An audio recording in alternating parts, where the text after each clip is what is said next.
Donc bonjour à toutes et à tous. Donc voilà, j'ai lancé des vidéos, ou du moins je commence à lancer des vidéos sur la personnalité borderline.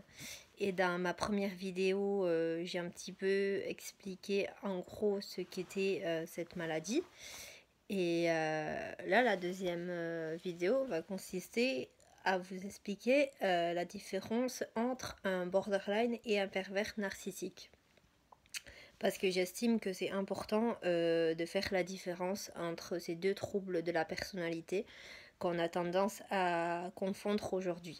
Parce qu'il faut savoir que on parle quand même beaucoup des pervers narcissiques.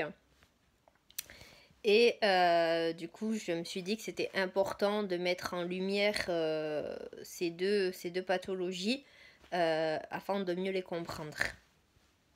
Donc il faut savoir que le borderline et la perversité narcissique, comme je vous le disais, sont deux choses totalement différentes. Donc on a tendance à les confondre en raison du degré de manipulation. Donc il faut reconnaître que dans le trouble borderline, il y a effectivement manipulation, mais c'est une manipulation axée sur la peur d'être abandonnée. Donc c'est-à-dire que la personnalité borderline va exercer une pression sur ses proches afin de ne pas être abandonné. Donc ça peut s'expliquer par du chantage, des menaces suicidaires. Donc la personne en fait va tout faire pour ne pas être abandonnée et va s'en suivre souvent, dans bien souvent des cas, un abandon. Parce que c'est difficile à supporter ce genre de comportement un petit peu destructeur, étant donné que ce sont des personnes quand même assez intenses. Donc il faut savoir que une relation avec un borderline est souvent une relation fusionnelle et passionnelle. Donc ce sont des gens qui aiment intensément et la hauteur de l'amour qu'ils portent est à la hauteur des pas des manipulations mais des comportements qu'ils vont avoir envers les personnes qui leur sont chères. Donc ils vont tester le lien en permanence. Donc c'est-à-dire qu'ils vont tester jusqu'où ils peuvent aller pour voir si la personne est toujours là. Donc en général, c'est très flagrant au niveau des relations amoureuses et affectives.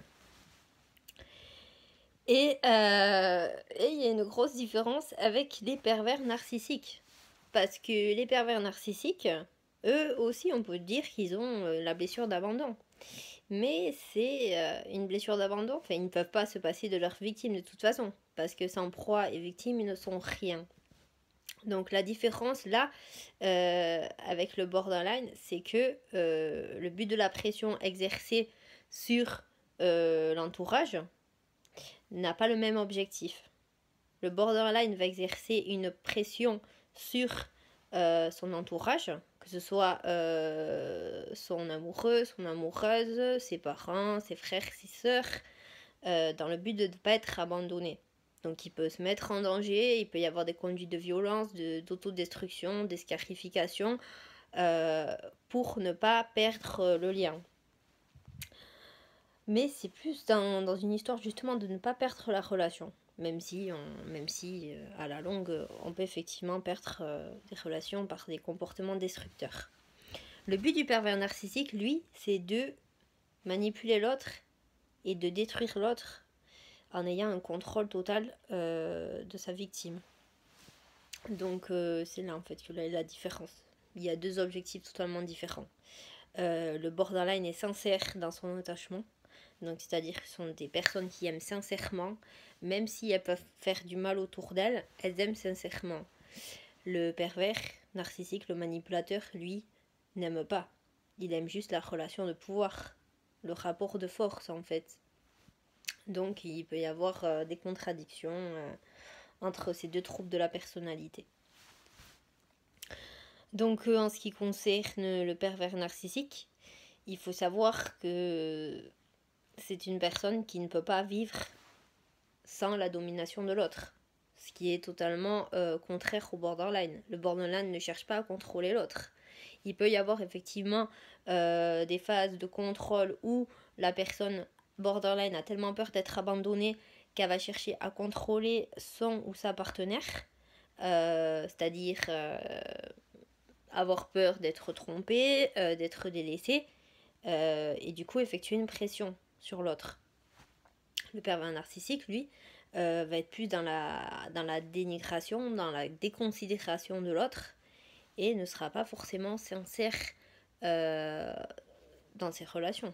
Il y a quand même une grosse part d'hypocrisie et de mensonges qui font que la relation n'est pas authentique, contrairement aux borderline. Les borderline sont des personnes authentiques.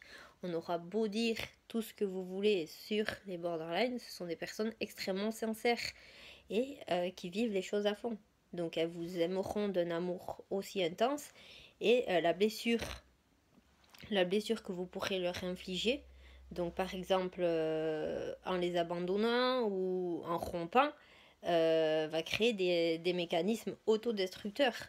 Donc ce sont des personnes qui déjà ont du mal avec la solitude et qui prennent pour repère l'entourage. Donc c'est là que c'est compliqué. Et voilà, donc je voulais vraiment éclaircir le sujet parce que je trouve qu'il y a beaucoup de fausses rumeurs, même sur les forums, je lis des choses sur les borderline qui sont étiquetées de pervers narcissiques, chose que je trouve complètement injuste. Parce que voilà, c'est vraiment différent, mais très très différent. Même s'il faut savoir que le pervers narcissique a aussi eu des blessures dans l'enfance. Là aussi, je vous ai dit dans la première vidéo qu'on n'est pas borderline sans raison. Il y a eu des abus, il y a eu des traumatismes, il y a eu des abandons à répétition qui ont fait que la personnalité s'est fragilisée. Le pervers narcissique, lui, a aussi eu ses traumatismes. Donc lui, dans son enfance, il s'est peut-être senti rabaissé, senti comme un moins que rien. C'est quelqu'un qui va grandir avec ce sentiment de vide intérieur, que le borderline a aussi. Hein. Les deux, en fait, le pervers narcissique et le borderline ont un vide intérieur qui cherche à combler. Et cette manière de le combler va différer de l'un à l'autre. Le borderline va chercher à combler son vide affectif à travers ses relations amoureuses, en cherchant l'intensité, la fusion avec l'autre. Et le pervers narcissique, lui, va essayer de combler son vide intérieur en rabaissant les autres, en ayant quelqu'un à sa disposition sous son contrôle total. Parce que sans contrôle, il n'est rien. Il faut le savoir, ça aussi. On croit que ces personnes ne souffrent pas. C'est faux. Ces personnes souffrent. Contrairement à ce qu'on peut penser, ces personnes n'ont aucune estime d'elles-mêmes. Ce qui est le cas aussi pour les borderline. Hein. Mais les manipulateurs n'ont pas d'estime d'eux-mêmes. Et c'est logique. Quelqu'un qui a une bonne estime de lui, qui est bien dans ses baskets, bien dans sa tête, ne cherchera pas à faire du mal autour de lui, ne cherchera pas à détruire les autres. Donc elle est là la différence. Et il peut aussi y avoir des relations toxiques entre les borderline et les pervers narcissiques. Donc il faut savoir que je vous l'ai dit aussi dans la première vidéo que les pervers narcissiques sont attirés par les borderline. Pourquoi? Parce qu'ils flairent la faille abandonnique. Donc pour eux, c'est du pain béni, quoi. Une personne qui a besoin d'une relation pour se construire, parce qu'il faut savoir que les borderline se sentent exister à partir de la relation. Et justement, le chemin de la guérison vient justement à comprendre qu'on peut combler son vide intérieur par soi-même et non par la relation. Et du coup, le manipulateur, lui, va jouer sur ça. Donc il va jouer sur ce manque affectif qui va d'abord combler, hein, parce qu'on sait très bien qu'une relation avec un manipulateur débute toujours par une belle phase de séduction, où on a l'impression d'avoir rencontré la personne idéale. Mais une fois qu'on est ferré, c'est une autre histoire. Là, c'est la déconsidération, le mépris, et ce sont des choses que le borderline ne fait pas. Même s'il en arrive à faire du mal autour de lui, c'est uniquement dans la peur d'être abandonné. Il n'y a pas d'autre raison. Il n'y a pas la volonté de détruire quelqu'un, même si ça peut faire mal. Et il faut savoir que la colère, parce que la colère est une émotion très très commune au borderline, la colère, parce que ce sont des gens impulsifs, hein, ils se mettent très vite en colère, ils ont une intolérance à la frustration, et la colère peut retomber sur l'entourage. Mais il faut savoir qu'il y a une culpabilité après. Il y a une culpabilité d'avoir fait du mal et de s'être mis en colère contre contre des gens qui nous sont chers. Et cette culpabilité-là n'existe pas chez le pervers narcissique. Lui ne regrette jamais le mal qu'il fait. Alors que le borderline, lui, va regretter et va retourner le mal contre lui-même. Donc comment il va faire? En sombrant dans la dépression, en se punissant par des scarifications. Ça peut être aussi en se réfugiant dans des troubles alimentaires, boulimie, anorexie. Qui dit boulimie dit chercher à combler le vide en mangeant énormément. Ça peut se faire dans des périodes de décompensation. Donc voilà, il y a cette notion de culpabilité qui est présente chez le borderline et qui ne l'est pas chez le manipulateur. Donc c'est là aussi qu'il y a une grosse différence. Même si il y a manipulation aussi dans les deux cas. Mais c'est plus une manipulation inconsciente pour le borderline et la manipulation est consciente chez le manipulateur. Même si on dira toujours que il n'est pas conscient de ce qu'il fait, c'est vrai, c'est des personnes, les personnes manipulatrices, c'est leur mode de fonctionnement, ils ne se remettent pas en question.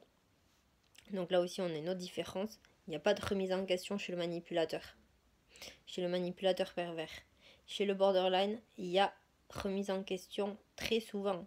Donc c'est-à-dire que ce sont des personnes qui vont vivre dans l'angoisse, dans la culpabilité, parce que on finit aussi par briser ses relations dans la personnalité borderline. On peut finir seul, on peut finir incompris, on peut se sentir jugé du fait de nos actions. Mais il faut comprendre aussi ce mode opératoire, ce mode de fonctionnement, ce mode relationnel qu'on met en place en fait. C'est juste des mécanismes d'autodéfense. C'est parce qu'on n'a pas pu faire autrement pour se protéger. Pour se protéger de quoi? Des traumatismes qu'on a vécus dans l'enfance, pour se protéger aussi de l'abandon. Donc voilà, il faut prendre conscience de ça aussi. C'est qu'à la base, on cherche à combler un vide intérieur. Donc comment on va faire? On va miser tout sur nos relations. Donc on va attendre des autres qui réparent notre blessure d'abandon. Mais tant qu'on n'aura pas compris que la blessure d'abandon et le vide intérieur, il faut d'abord le combler par nous-mêmes. Nous enchaînerons les échecs, toutes les choses, les expériences négatives qui font qu'on va s'engouffrer encore plus dans la maladie. Alors que le pervers narcissique, lui, continuera sa vie sans se remettre en question. Et il ira de victime en victime. Et voilà, ce sont des personnes qui n'ont pas de compassion. Je ne dirais pas qu'ils n'ont pas de conscience ni d'âme, mais je pense qu'ils sont partis tellement loin dans les ténèbres qu'ils sont tellement déconnectés de la logique normale des individus qui vivent dans un autre monde. Voilà, moi je dis plutôt que c'est un monde animal. Clairement, c'est des animaux. Voilà. Ils n'ont pas de... Ils ne reconnaissent pas les individus en tant qu'êtres humains. C'est des objets ou des faire-valoir. Ils ne sont pas sincères dans leurs relations, contrairement aux borderline, qui eux sont sincères. Donc voilà, je voulais juste rétablir un petit peu cette fausse vérité. Voilà, pour moi c'est un mensonge de dire que les borderline sont des manipulateurs pervers. Je reconnais qu'il y a manipulation, mais il n'y a pas manipulation dans le but de détruire l'autre. Voilà. Donc je ferai d'autres vidéos sur un petit peu comment essayer de combler son vide intérieur et ne pas chercher à le combler dans ses relations. Donc voilà, en espérant que cette vidéo vous a été utile, donc n'hésitez pas à réagir en commentaire. Tous les commentaires sont les bienvenus. Voilà. À bientôt.